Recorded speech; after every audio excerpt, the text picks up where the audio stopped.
You're listening to The Dan Nicholl Show. This week on The Dan Nicholl Show, coming to you from the Cape Grace and its majestic surrounds in Cape Town, something a little different. Now, over the course of The Dan Nicholl Show, we've generally focused on people who've been very successful. I thought, well, not everybody is very successful, so maybe we should have a guest who people who haven't been successful can identify with. People who have this history of spectacular failure, who've done things so enormously badly, but then bounced back and done things quite wondrous and majestic and taken the world by storm. And that describes my guest today perfectly. He is Nick Dreyer, and it is an absolute delight to have you with me. Dan, it's great to be here, and thank you for the warm and honest welcome. It's one that people go, oh, Dan, you shouldn't really have introduced Nick like that, except it's the way you introduce yourself quite regularly, because amongst your many qualities is this searing honesty about the journey that you have had. And although there have been many ups, and in particular the story of Veldskoen, which is one of the great South African success stories, there have also been many bumps in the road, which I think have given you the lessons you've needed to do as well as you have.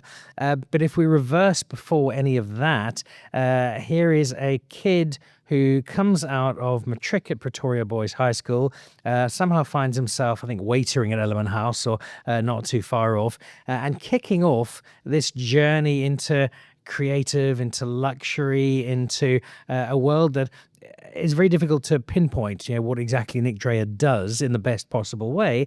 And I suspect that when you left school, although the broad aim would have been, well, I want to do cool stuff, knowing exactly where you're going, probably at that stage was something that would have been difficult to put an exact label to. That's exactly right. I arrived at Element House as a young hotelier. All I knew is that I was curious about the world, and I think the world of hospitality allowed me the opportunity to go and see the world, and then also to meet really interesting people and to traverse interesting subject matter. What was maybe one of the greatest blessings of my life is showing up at Element House and fortuitously arriving at one of the places that is one of the coolest places in the world, and working for our mutual friend Paul Harris, who is a curious mind himself, and just facilitated a world and a career path that could not have been scripted, but was definitely rooted in a passion for South Africa, a passion for the arts, a passion for business, and a passion for hospitality. You couldn't have had a better place to kick it off, and in many ways it would be downhill from there, because Element House is such a great space, much like the one we're at here today at the Cape Grace. But you kicked off and began this journey that would ultimately lead to starting Veldskoen. But you had quite a lot that happened there before that, including working your way up to general manager at a place where, and I realize there are probably multiple legalities around what you can and can't say, but there are some pretty cool people who tend to hang out at Element House when they come to Cape Town. I tell you, I was surrounded by some of the most interesting people in the world, and I don't mind mentioning their names because they were just fabulous people. The likes of Meg Ryan and LL Cool J and Denzel Washington, who I was lucky enough to spend time with while they were working in Cape Town and called Element House home for a short period of time. But it truly is a home, so you're in a position where you spend time with them. Of course, the hospitality craziness does kick in, and when you deal with the Kardashian sisters and some wild requests, these things. Lots of rumors about romance there, Nick Dreyer. Heavily denied, but I did appear on TMZ once, which was completely unplanned. But I think a helicopter caught a picture of me welcoming them, and like I say, crazy stories, but fascinating because it gave me a gateway to sort of the way people operate in the world, and it allowed me the opportunity to see the world in a way that very few people can, and I feel incredibly fortunate for that opportunity. It's quite a difficult space to be in, because on one hand, you are the general manager of the hotel and you have to be very prim and proper and look after things and make sure everybody's taken care of. And on the other hand, oh my God, that's Denzel Washington. He's standing in front of me. Or there's Meg Ryan skipping down to the swimming pool wearing sunglasses, a bikini and a pair of high heels. And I've got to be Nick Dreyer, general manager. I know, and you never get used to it. You know, these people walk into a room and there's a real energy about it.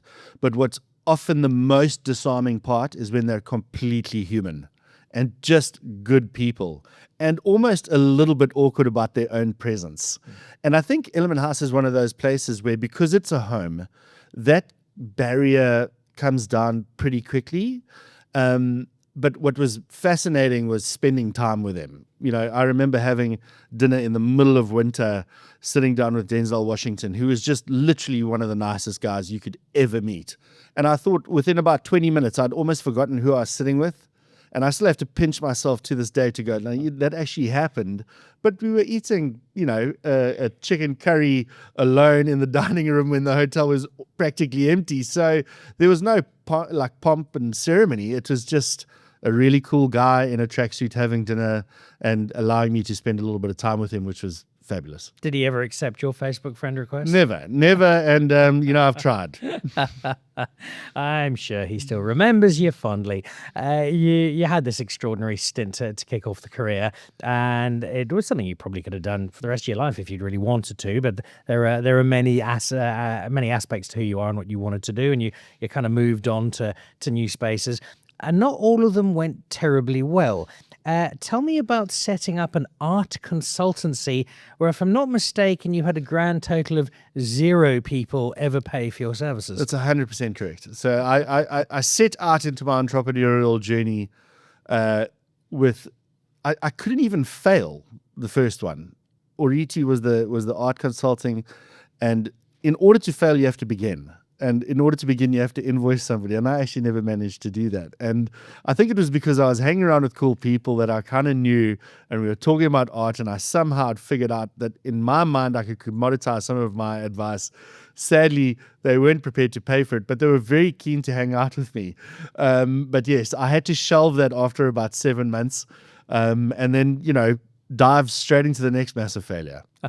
Which was, I think, not unlinked to the strength of the rand or lack thereof, but there was this massive expo out of South Africa. I think the Titanic came along, and you were doing all sorts of things that looked absolutely amazing, and in retrospect, maybe not all completely the best idea. No, probably not. And also, you know, something about the Titanic speaks to abject failure and not seeing around the corner and literally not seeing the iceberg below the water.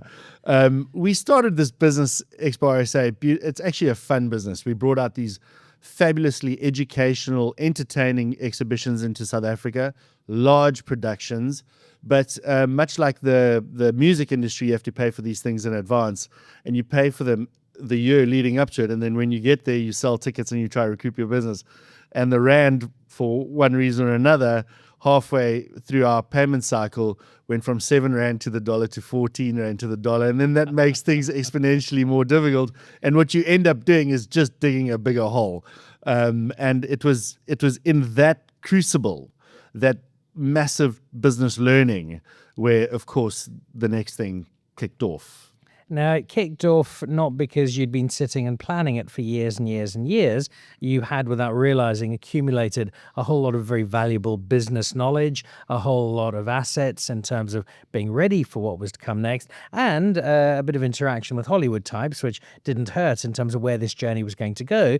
But how one of the great South African brand success stories started was you and Ross, your old schoolmate, were having an argument, and not the first people to do so, about the caliber of outfits that South Africa's Olympians, who generally at most Olympics over the last pretty much since 92, have either looked like extras in a Vanilla Ice video, or they've looked like they're working at a 2-star safari lodge. It's never been a great look. And you came up with an idea for something that was quintessentially South African, not new in terms of it had never existed, but certainly new in how you saw its potential. Absolutely, and it's important to just underpin that argument with the foundational learnings at Element House, which was this real sense that South Africa has excellence within it, and it has excellence in design, it has excellence in the arts, in music, and hospitality, and I was sort of convinced that South Africa had this innate ability to shine. And so when we had this argument, it was underpinned by the fact that we were disappointed that the champions of our country simply didn't represent our country aesthetically. And the argument was, what should you be wearing to make yourself look like a South African? And the only thing we could think of, limited intellectual horsepower in this argument, was that the only thing that is effectively known to all South Africans was a Veldskoen. But of course, we didn't own Veldskoen. Nobody does own Veldskoen. But we felt like if it was portrayed differently, it could represent excellence, and it could represent something that binds us together, and something that at least makes us feel proud. And in that specific use case, make our athletes look South African. Which, from argument, turned into business. It sounds, when you look back, oh, it's quite simple. They had the idea, they made it work, and bang. It's a slightly longer story to make that happen. And I think one of the big things that helped you guys was there was a social media post that the Sascot guys had seen, and suddenly an idea and an argument over a braai became a real opportunity. Well, it's so easy to gloss over or to like skip through it, but we had no idea about how to do the footwear business. We were not marketers. We had no idea about the footwear business. So this was really a voyage of discovery between two friends, spending between 11 o'clock and 2 o'clock in the morning behind computers, literally building websites, building creative, figuring out what the storytelling arc should be and how it could be relevant to a global audience. And we do this, and we became relatively well known. And of course, this energy around Veldskoen and something South African started to build. And the obvious thing to do was to try and get our shoes onto the Olympics. But who knows how to do that? So the only thing we could think of with our early co-founder, Nicholl, he suggested, why don't we just put a video out on social media? And so I made a little video and I said, listen, South Africa, it's Nick here from Veldskoen. You may or may not have heard of us, and you may not have heard the story, but we're desperate to get our shoes onto the Olympians. And if there's anybody out there that can possibly help, please get in touch. And the genuine truth is, the next day, Ravi phoned me and he goes, I'm the president of Sascot. I heard you're looking for me. It's brilliant that in the world we are today, that kind of thing can happen. It still has a fairy tale element, but bang, on went the shoes. And that in itself would have just been a great story, and it could have ended there and fantastic, and you could have been boring people to death with the tale for years. But it went so much further than that.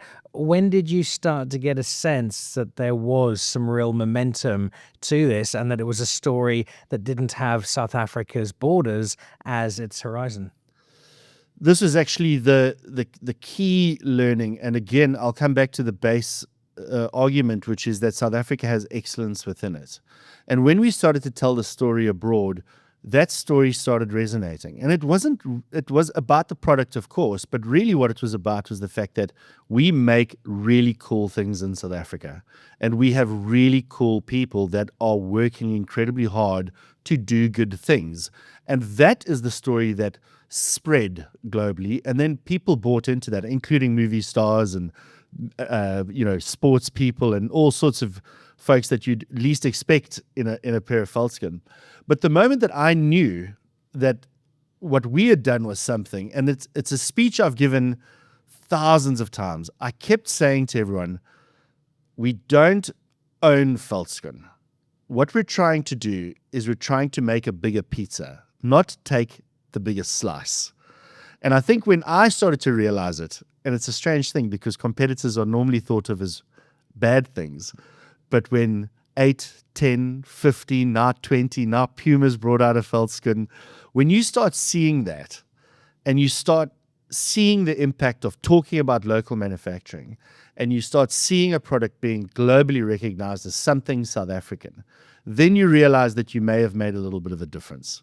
And then, of course, it gives you that energy to keep pushing, and that energy to position the product even further forward. And I think that's when I realized it, is when all of a sudden you go to the airport and it's not just you, but you're seeing a bunch of people wearing this product. that local manufacturing story is such an important part because the simple, cheap way of doing things would have been, well, let's outsource this somewhere else and bring these in by the container load, pay very little for them, and produce the shoes that we want to. You went completely the opposite and found a very small, very established family business who were, if I'm not mistaken, under a bit of pressure themselves with the way manufacturing was going in South Africa, and not only gave them something to now buy into, but gave yourself such an important strand to your story. It's absolutely that. You know, South Africa, as we all know, we don't have to beat this drum. It's there for everybody to see, has an employment issue. And local manufacturer is under pressure because of the imports of goods, which is just simply a cost. There's a cost benefit to importing these things. But the real cost is the cost of community and the lack of people that are making products in a great country, which can make really great products. So when we partnered with our footwear partners, Hopewell, who are a wonderful family-run business, it's not just the helping them and then bringing something to the world. It actually set a little bit of a tone that it is important to not just make stuff here, but if you do make stuff here, not only should South Africans consider it because it is important, but also in a weird way, the world is coming at that story now because the purchasing power choices, as we all know, have been disrupted completely.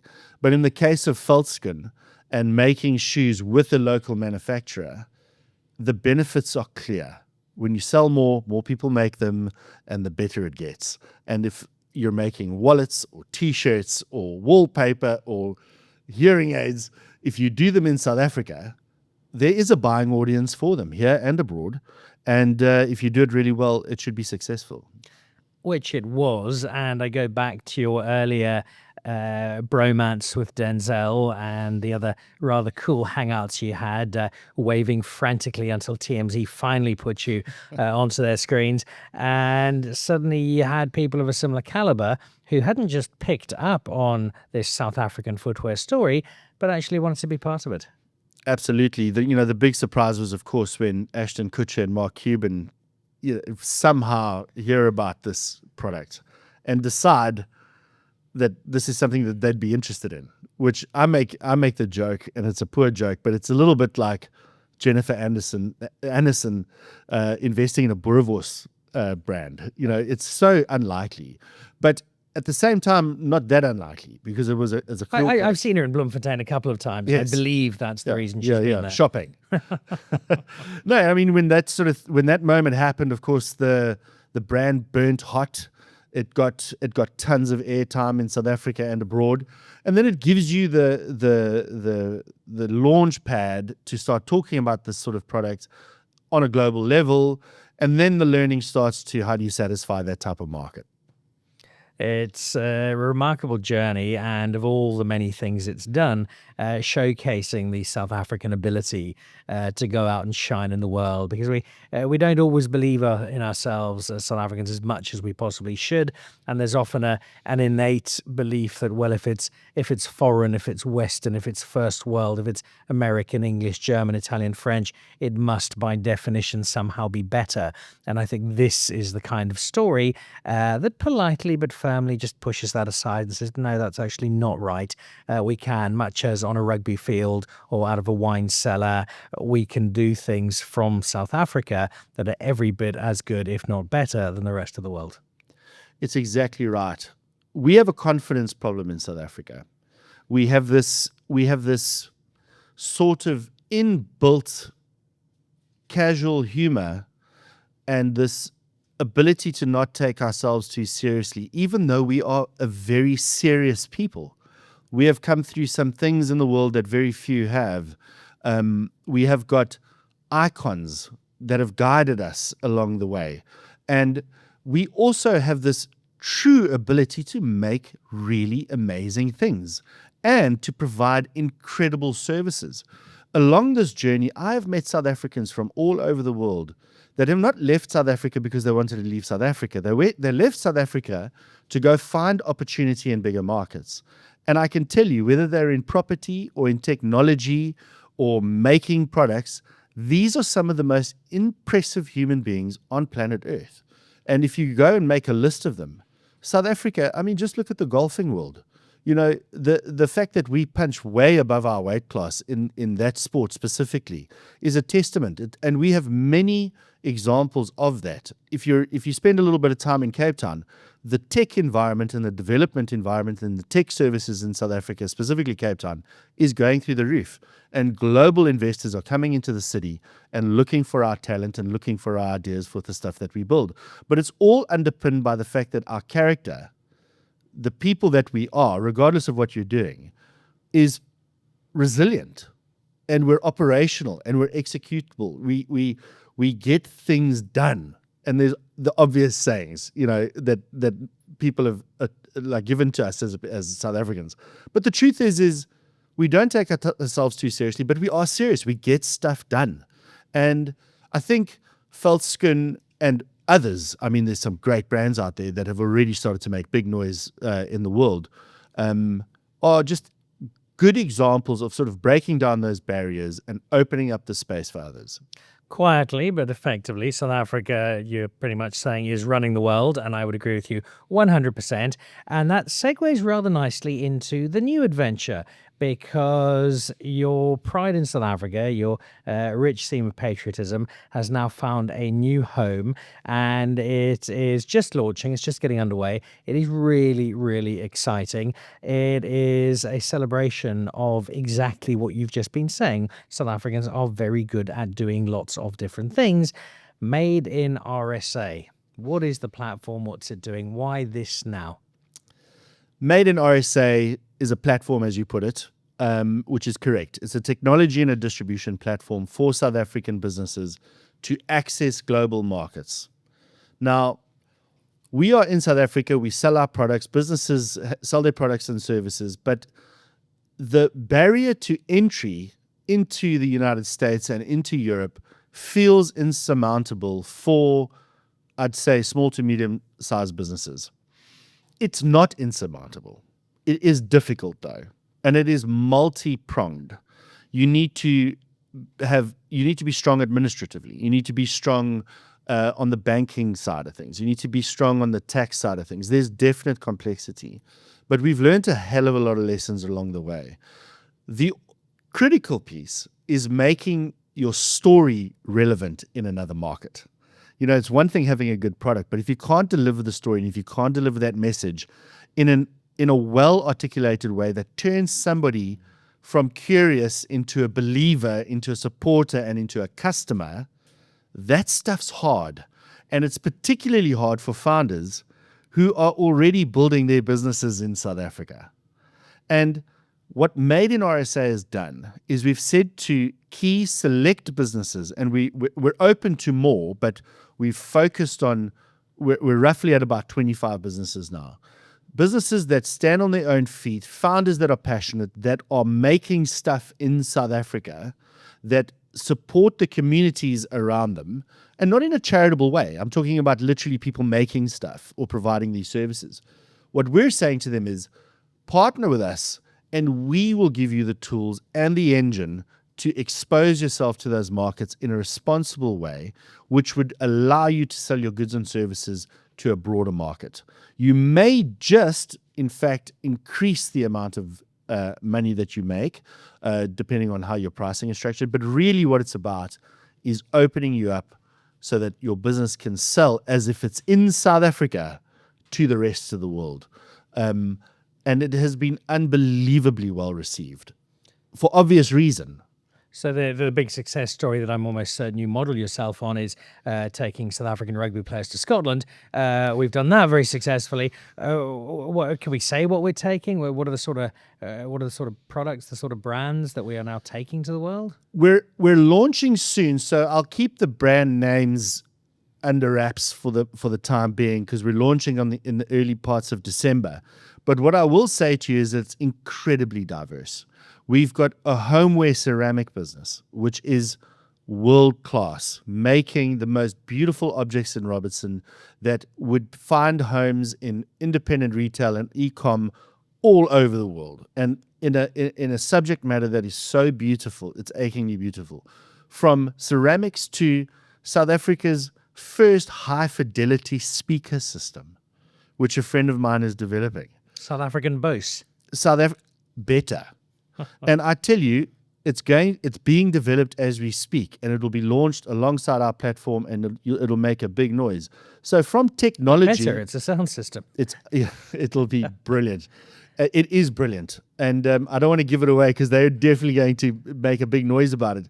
All the way through to some of our brilliant drinks companies in South Africa, companies that are making real successes in South Africa, but would just benefit from opening themselves up to the market globally. So it's a diverse selection of businesses and even services.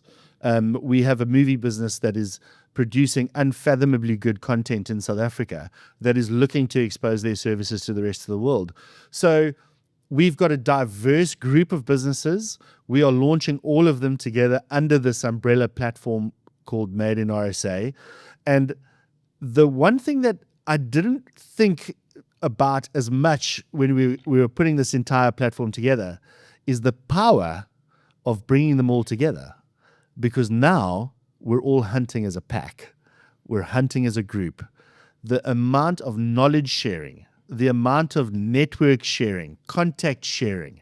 We're the ones that sort of facilitate the engine and help build and put in the fuel into the system. But what's happening is these brand owners, these founders are connecting with other founders and brand owners and going, okay, cool. Should we go and look for the same customer in Spain? And that process is incredibly rewarding because it's kind of self-fulfilling. And we're deeply excited about it. The net result of Made in RSA is collectively, we'll publish the number when we launch early December, but collectively, the group of companies employs in the hundreds of people, okay, and supports hundreds of people in this entire supply chain community. The entire purpose of Made in RSA is to just grow that number by exposing the exact same businesses that are doing so well here to global markets. And if I can make that number go up, it'll be good for everybody. These are very exciting times, Nick Dreyer. I'm very excited. I'm building again, which is exciting and nerve-wracking and all of those good things. But when you've got a couple of notches in your belt, then you feel a little bit more comfortable. But yeah, it's exciting times, but in that nerve-wracking way. Speaking of notches in your belt, I'm sure the Kardashians will be watching on closely and joining the list of people to buy out. You've got to a stage now where they're probably, knowing you as I do, there are another 5, 6, 7, 8 chapters of a similar nature to come in this wild roller coaster of a journey. But where you get to now it's a really happy space because you're getting to be entrepreneurial, you're getting to tap into the experience you've had, and you're getting to do something you really love for this country that you're so passionate about. That's exactly what it is. This journey, a business journey, is tough, right? Entrepreneurial stuff is hard. I say this on stage often to business owners, and I'm not sure how well it's received, but I say, or youngsters going into it, and I said, being an entrepreneur is an assault on every single facet of your being, your mental state, your family, your health, your time, everything. And it's hard for such a long period of time, but it's the joy that burns so hard. And when you do start finding traction and you do find success and really meaning, when you get that piece right, then in the words of our friend Paul Harris, it becomes easy because you show up because it's really fun to do. It's not easy. The journey has been incredibly tough, continues to be tough, will continue to be tough. There will be successes, there will be failures, but my North Star, all the way from Element House through to Made in RSA with Oriti and Expo in the middle and Veldskoen, is that I genuinely believe South Africa has unbelievable, untapped talent and untapped visibility and respect that is available globally. And with a globalized world and with great partners, we can get that into the world. And that is the core focus of what I'm doing now. I had, to be fair, thought that your North Star was the decidedly attractive PR titan sitting across the room monitoring your every word, who also happens to be your extraordinary wife. But we'll take that as a decent second option as your North Star. And in driving that, I remember one of the key moments of Veldskoen was seeing Prince Harry in a pair of Veldskoen, and that was a real whoa, these are probably going global. You've now got 25 for now, 50, 100 by this time next year, who knows, but brands who you're going to be able to, oh my goodness, look what's just popped up on Instagram. There's my mates to do the sound equipment, and they just kitted out somebody's house in Hollywood. Here, these guys with the home ceramics, they've just done a Michelin-starred restaurant in Prague. And suddenly your one Veldskoen story becomes 25, 50, 100. And we're, although we're often not good at backing ourselves, we are a peerless nation at celebrating when things get right. And whether it is a Rugby World Cup or it's just stumbling across a South African wine on a wine list in Glasgow, we get really excited about South Africa doing well, and it is contagious in this country. And I think what you have here is a contagion engine that's going to not just do wonders for the brands involved and for people involved, but it gives us those good news stories that South Africans thrive on. We need them. We're by nature bipolar. We like to make life tough for ourselves, but when it gets good, God, we enjoy it. We all get behind it, and we're all unified on it. And those good news stories burn so hot. And what's really cool about what we're doing is, to your exact point, is that we have the ability to create cool stories globally for 25, 30, 40, 50, maybe 100 brands, owners, businesses, services that'll just collectively run this positive engine story that, if we harness it correctly with the help of incredible public relations services and incredible horsepower mentally, we should increase that positivity in South Africa. And we see the effect of these things, right?